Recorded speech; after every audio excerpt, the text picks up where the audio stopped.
Mummy जी, आपको बहू की खुशी देखे क्यों नहीं जाती? सुनिए ना, आज कहीं बाहर घूमने चलते हैं। आज तो आपकी दुकान भी बंद रहेगी ना? राखी पति राजीव से बोली।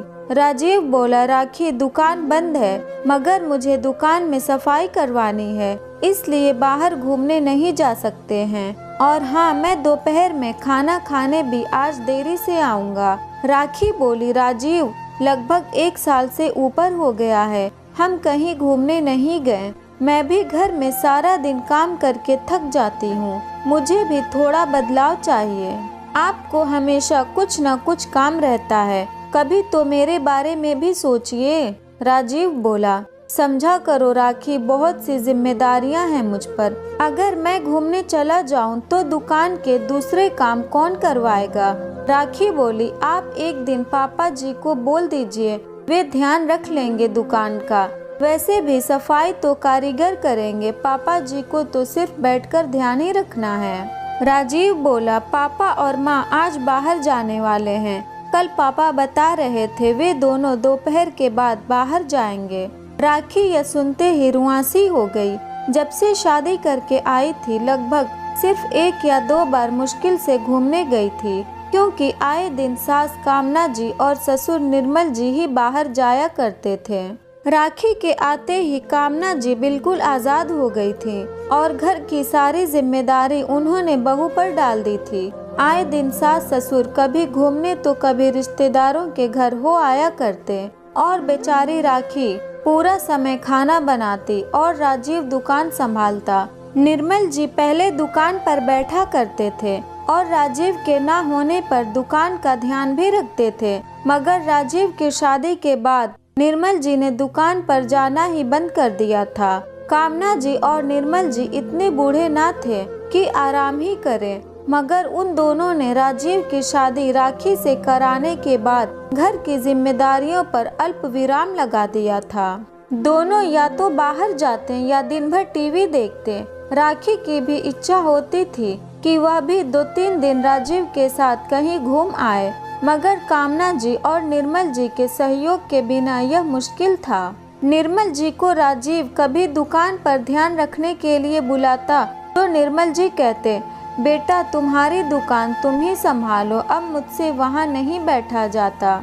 राजीव अपनी दुकान कभी बंद नहीं रखता था, क्योंकि अगल बगल ऐसी बहुत सी दुकानें होने के वजह से ग्राहक टूट जाते थे और राजीव को ही नुकसान भी झेलना पड़ता था। एक दिन राखी अपनी बहन से फोन पर बातें कर रही थी, तभी कामना जी आई और बोली, बहू अब तक चाय ना बनाई तुमने? देखती नहीं दोपहर के 4 बज चुके हैं। राखी बोली, माँ बस चाय बनाने ही जा रही थी। कामना जी को बहू की 2 पल की खुशी ना देखी जाती। खुद दिन के 2-2 घंटे अपने मायके वालों से बात करती थी, मगर जैसे ही राखी अपने मायके वालों से बात करती, उसे तुरंत ताने मार दिए जाते। राखी को भी अब सब समझ आ चुका था, वह भी मन ही मन घुटे जा रही थी।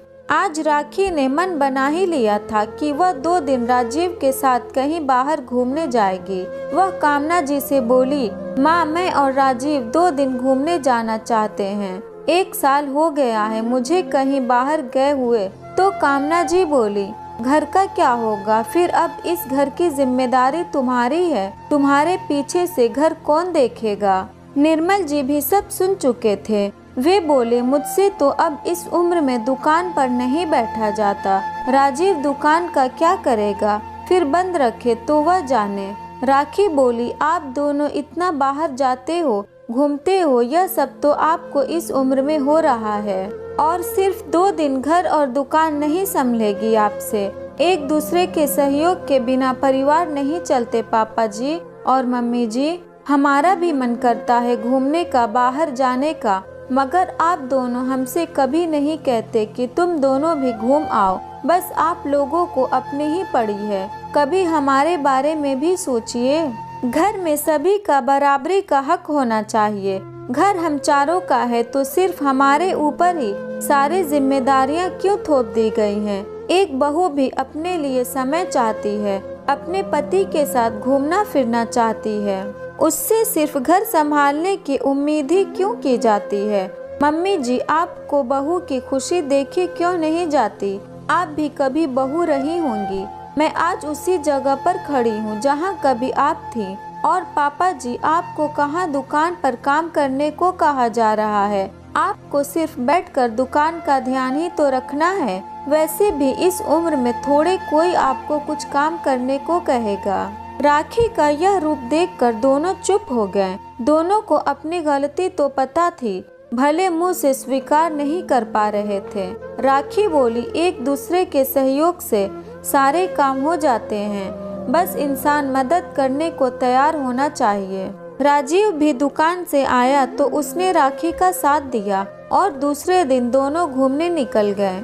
दोस्तों, कभी कभी अपने बारे में भी सोचना जरूरी है। लोगों को कभी नहीं पड़ी होती है कि वह आपके लिए कुछ अच्छा करेंगे। आपको ही अपने लिए पहल करनी होगी। अगर ये स्टोरी आपको अच्छी लगी तो इस वीडियो को लाइक करें और नए हैं तो हमारे चैनल को भी सब्सक्राइब करें।